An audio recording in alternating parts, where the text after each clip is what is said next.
জাতীয়তাবাদী দলকে বাঁচিয়ে রেখেছে সেই তৃণমূলের নেতাকর্মীদেরকে আজকে জনাব তারেক রহমান বাংলাদেশের প্রধানমন্ত্রী দেশনেত্রী বেগম খালেদা জিয়া আজকে আমাদের মাঝে নেই।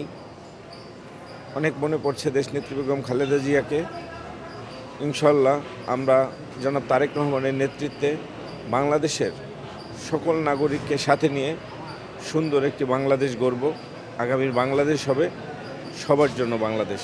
ধন্যবাদ সবাইকে। স্পিকার ডেপুটি স্পিকার কে হবেন আপনাদের কাছে কোনো ইনস্ট্রাকশন আছে আমরা গতকাল যে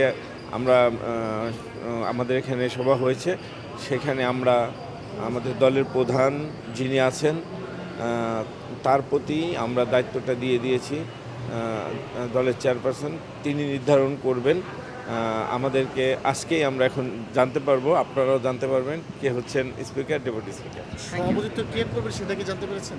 জি না।